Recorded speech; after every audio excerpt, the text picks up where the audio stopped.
Varicose veins కి సరైన చికిత్స కోసం సంప్రదించండి ఎవిస్ హాస్పిటల్.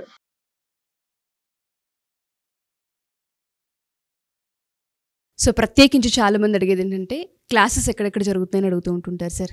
ఈసారి క్లాసెస్ ఎక్కడెక్కడ నిర్వహించబోతున్నారు, డేట్స్ ఏంటి, ఏరియాస్ ఏంటి? ఓకే అమ్మా, మనకి ఇప్పుడు 2024 10 నవంబర్ వచ్చి తిరుపతిలో ఉంటుంది. ఓకే, 1 డిసెంబర్ వచ్చి రాజమండ్రిలో ఉంటుందమ్మా. Sure sir. ఇంకా వీలైనంత తొందరగా ఎన్రోల్ చేసుకోండి. అలాగే ఇంకో మీకు స్పెషల్ విషయం ఏంటంటే 22 డిసెంబర్ వచ్చి స్పెషల్ క్లాస్ ఉంటుంది. ఓ 22 డిసెంబర్ మనకి స్పెషల్ క్లాస్ ఉంటుంది. ఓకే, వీలైనంత తొందరగా స్పెషల్ క్లాస్కి ఎన్రోల్ చేసుకోవాలి. ఎందుకంటే లాస్ట్ టైం కూడా చాలా రష్గా ఉండింది.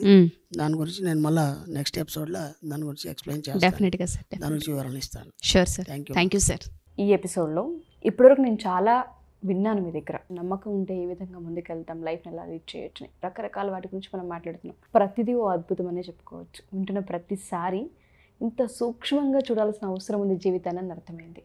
ఈ ఎపిసోడ్లో ఏం చెప్పబోతున్నారు? అండ్ మనం ఇంతకుముందు ఏం చెప్పుకున్నామంటే ముందు ప్రక్షాళన కావాలనుకున్నాం. మనం అంటే ఈ సబ్జెక్ట్లోకి రాకముందు ముందు మనం ఎలా తయారు కావాలి అంటే మనం ఎలా తయారైనప్పుడు ఒక ఆఫీస్కి వెళ్ళినప్పుడు మనం ఆఫీస్ తగ్గట్టుగా మన యాటిట్యూడ్ని మార్చుకోవడం కానీ తయారవడం అనేది జరుగుతుంది.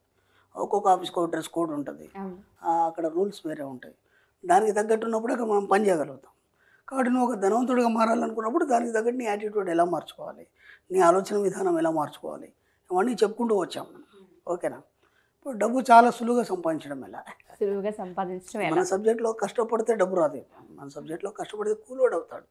కాబట్టి మన సబ్జెక్ట్లో మనం స్టార్టింగ్ చెప్తున్నాం ఏంటంటే డబ్బు సంపాదించడానికి కష్టపడాల్సిన అవసరం లేదు, అతి సులువుగా డబ్బు ఎలా సంపాదించాలి అనే దాని మీద మనము డబ్బు ఎలా వస్తుంది, ఫస్ట్ ఆఫ్ ఆల్ మన దగ్గరికి డబ్బు ఎలా వస్తుంది. ఇప్పటి వరకు మనం ఏం చేసామంటే డబ్బు పట్ల ఉన్నటువంటి వ్యతిరేక ఆలోచనలు అన్నింటినీ తీసేసి డబ్బు పట్ల ఎప్పుడైతే మనం వ్యతిరేకంగా మా ఆలోచనలు ఉండడం కానీ లేదంటే డబ్బు గురించి మనం తక్కువ మాట్లాడడం కానీ ఇవన్నీ చేయడం వల్ల మన దగ్గరికి డబ్బు రాదని తెలుసుకున్నాం. ఇప్పుడు ఈ ఎపిసోడ్లో మనం ఏంటంటే డబ్బు చాలా సులువుగా సంపాదించడం ఎలా. ఓకేనా? డబ్బు సులువుగా సంపాదించడం అంటే కూర్చుని దగ్గర డబ్బు ఎట్లా వస్తుంది అని అందరికి క్వశ్చన్ వస్తుంది. ఇది ఎన్నోసార్లు కూడా రిపీట్ అయింది. దాని గురించి నేను ఎక్స్ప్లెనేషన్స్ ఇవ్వడం జరిగింది. కూర్చున్న దగ్గర డబ్బుకు సంబంధించిన అవకాశాలు వస్తాయి మనకి. కాబట్టి మీరు ఏం చేయాలంటే ముందు సంపదను సృష్టించుకోవాలి. ఓకేనా? డబ్బు రావాలంటే ఏం చేయాలి? సంపదను సృష్టించుకోవాలి. ఆ సంపదకు తగ్గ సరిపడే డబ్బు అనేది మీ దగ్గరికి రావడం జరుగుతుంది. అంటే ఇప్పుడు మీరు ఏం చేయాలి? అర్జెంటుగా మీ కోరికల్ని రైట్ చేయాలి. అంటే కోరికల్ని ఎక్కువ మొత్తంలో పెంచుకోవాలి. ఓకేనా? ఎలాంటి కోరికలు పెంచుకోవాలి? మనం ఇంతకుముందు చెప్పుకున్నాం కదా, ఇంతకుముందు ఎపిసోడ్లో చెప్పుకున్నాం. ఆయనే తేవాలి, ఆయనే చేయాలి, ఆయనే ఇవ్వాలి, ఎవరో ఇవ్వాలి, ఎవరో చేస్తారు. డిపెండెన్సీ ఉండకూడదు. అలాగే మనం ఎక్కువ డిపెండ్ ఎవరి మీద అవుతాం అంటే ఎవరో ఒక దేవుడు మనల్ని కాపాడుతాడు. మనం చాలా కష్ట సమయంలో ఉన్నాం, ఒక దేవుడు కాపాడుతాడు, లేదంటే ఒక గురువు కాపాడుతాడు, లేదంటే ఒక వ్యక్తి వచ్చి నన్ను కాపాడుతాడు. ఇది కూడా డిపెండెన్సీ కదా. అర్థమైందా? కాబట్టి ఇలాంటివి ముందు మర్చిపోవాలి. మన జీవితానికి ఎవరు కర్తలు కారు. అర్థమైందా? ఎవరు మన కష్టాలని పంచుకోలేరు, ఎవరు మన భాగ్యాన్ని లాక్కోలేరు. కాబట్టి మనకు మనమే ఒక క్రియేటర్గా తయారు కావాలి. క్రియేటర్గా తయారు కావాలన్నప్పుడు నువ్వేం చేయాలి? ప్రతిదీ నువ్వే క్రియేట్ చేసుకోవాలి. నీ జీవితం ఎలా ఉండాలి, నువ్వు అతి సులభంగా డబ్బు ఎలా సంపాదించాలి, నువ్వు అనుకున్న ఉన్నత స్థితికి ఎలా చేరాలి అనే విషయంలో మనం ఏం చేయాలంటే ఇప్పటి వరకు ఉన్నటువంటి ఆలోచనలకి భిన్నంగా ఆలోచించడం మొదలుపెట్టాలి. ఇప్పుడు మీ దగ్గర డబ్బు లేదు, ఓకేనా? లేదు అనే ఫీలింగ్ని మైండ్లోకి తీసేయాలి. ఫస్ట్ నేను రిచ్ అని చెప్తున్నావు, కానీ నీ లోపల మాత్రం నీ దగ్గర ఏం లేదని నీకు తెలుసు. ఇప్పుడు నీ సబ్కాన్షియస్ దాన్ని నమ్మదు. ఎందుకంటే ఇప్పుడు నా దగ్గర ఒక 1,00,000 రూపాయలు ఉన్నాయన్నా అనుకోండి, మీ దగ్గర లేవు. నీ సబ్కాన్షియస్ మైండ్ ఏమంటే ఏం చెప్తుంది అంటే నీ దగ్గర లేవు కదా, నువ్వు అబద్ధం ఆడుతున్నావు కదా, అలాంటప్పుడు నీ దగ్గర ఉన్నాయి ఎలాగని అడుగుతుంది. అది నన్ను క్వశ్చన్ అడుగుతుంది. కాబట్టి నువ్వు ఉన్నదాన్ని నమ్మించాలి. నమ్మించాలన్నప్పుడు 1,00,000 రూపాయలు ఉంటే నువ్వు ఎలా ఫీల్ అవుతావు అలా ఫీల్ కావాలి. మామూలుగా ఖాళీ జేబుతో మనం రోడ్డు మీద పోయినప్పుడు బెరుగ్గా ఉంటాం. జేబులో 1000 రూపాయలు ఉన్నాయి అనుకోండి, అది మీకు ఎంత ధైర్యం వేరు సార్. అందుకే ఇక్కడ జేబు అనేది మనకు లెఫ్ట్ సైడ్ గుండె దగ్గర పెట్టారు. అది ఆ డబ్బు యొక్క వైబ్రేషన్ మీ గుండెని తాకి మీకు ఒక వైబ్రేషన్ కలిగించి ఒక ఉన్నతమైనటువంటి పాజిటివ్ ఎనర్జీ ఇస్తుంది. అందుకే మనకు లెఫ్ట్ సైడ్ ఉంటుంది జేబు ప్యాకెట్ ఎప్పుడు కూడా. అర్థమైందా? కాబట్టి ఒక 1000 రూపాయలు ఉన్నప్పుడు మీ మైండ్లో ఫీలింగ్ ఎలా ఉంది, లేనప్పుడు మైండ్లో ఫీలింగ్ ఎలా ఉంది.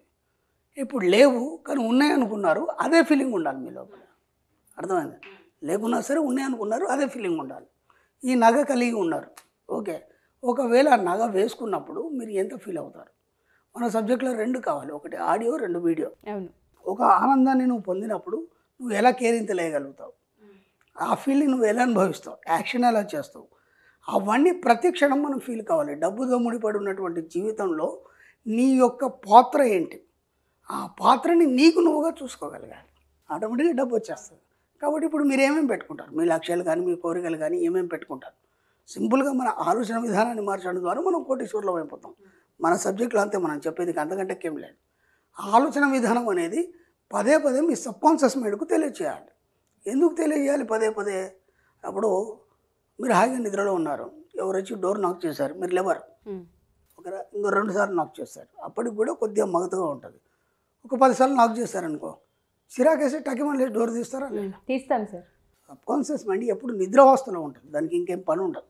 ఎందుకంటే దానికి 24/7 24 గంటలు కొన్ని పనులు ఉన్నాయి. దానికి ఒకటేమో శ్వాస పీల్చుకోవడం, ఓకే, మీ జీర్ణక్రియలు నిర్వహించడం, అర్థమైందా, మీ గురించి నిరంతరం ఆలోచించడం, ఈ 3 పనులు దానికి ఉన్నాయి. అవి కాకుండా మనం అదనంగా పని ఇస్తున్నాం దానికి. మనం అదనంగా ఏం పని ఇస్తున్నాం?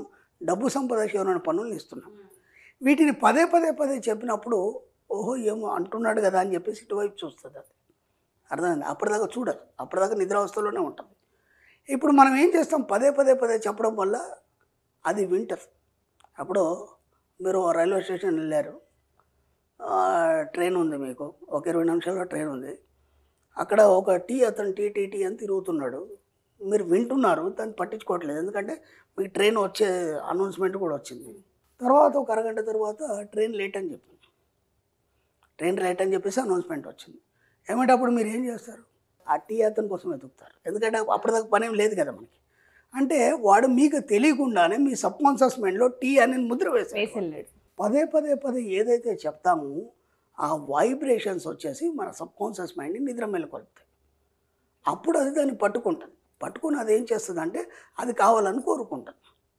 అర్థమైందా? ఇక్కడ మనం ఏం చెప్తామంటే మన దగ్గర ఏమీ లేదు, ఏమీ లేని దాన్ని మనం సృష్టించుకొని పదే పదే డబ్బు సంపాదించేవారు అని చెప్తుంటాం. మనం చెప్పినప్పుడు అది పదే పదే పదే పదే చెప్పినప్పుడు అది గ్రహిస్తుంది సబ్కాన్షియస్ మైండ్.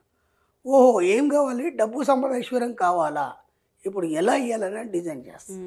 ఆ డిజైన్ అనేది ఎలా ఉంటుందంటే నువ్వు కోరుకున్నట్టు ఉండదు. ఎందుకంటే మనం ఏం చేస్తామంటే, నేను ఇంతకుముందు ఒక చిన్న ఎగ్జాంపుల్ చెప్పాను. ఓ పిల్లాడు పక్కింటి వాళ్ళ ఇంటికి వెళ్ళాడు, ఆడుకున్నాడు, చేశాడు.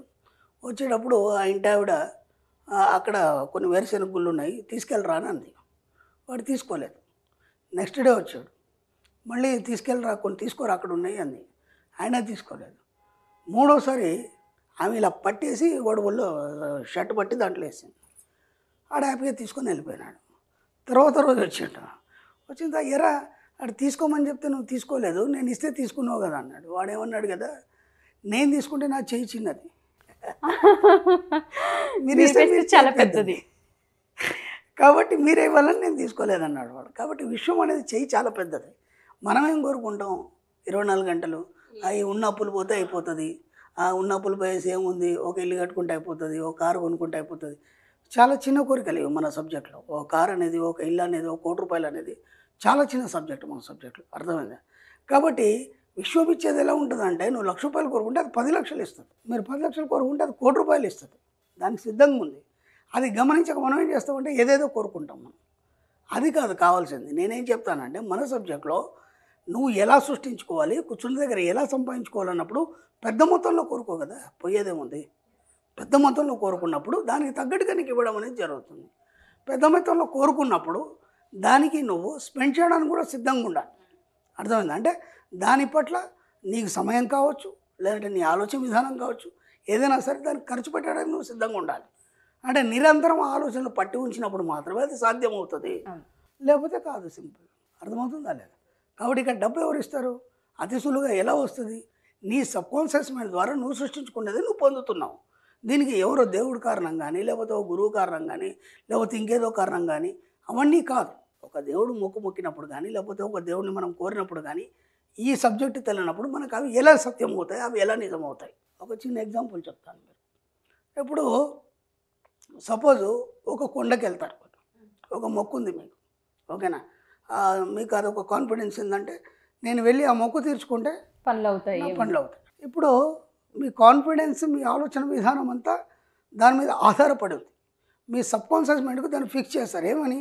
నేను వెళ్ళి అక్కడ అది చేస్తే నా పని అయిపోతుంది, ఓకేనా? ఇప్పుడు దానికి ప్రత్యేకంగా ఒక డబ్బుని కేటాయించి, ఒక సమయాన్ని కేటాయించి, ఒక రోజుని కేటాయించి మీరు బయలుదేరతారు. ఆ బయలుదేరే ముందు దానికి సంబంధాల ఆలోచనలు ఉంటాయి, ఇంకేమైనా ఉంటాయా మీకు? దానికి సంబంధించిన అవే ఆలోచన ఉంటాయి. అంటే నిరంతరం ఆ ఆలోచనలతోనే మీరు బయలుదేరతారు.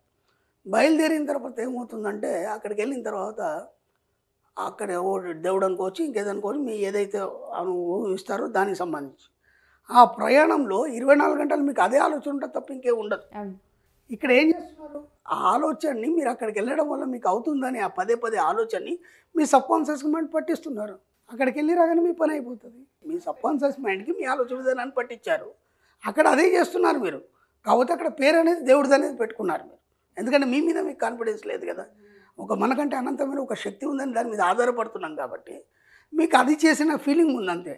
కానీ అప్పటి వరకు మీరు కొన్ని వందల వేల సార్లు ఆలోచనలు పట్టి ఉంచడం వల్ల, పదే పదే పదే చెప్పడం వల్ల సబ్కాన్షియస్ మైండ్ దాన్ని తీసుకొని మీకు కావాల్సినవన్నీ ఇవ్వడం జరిగింది. సింపుల్, అంతే కదా.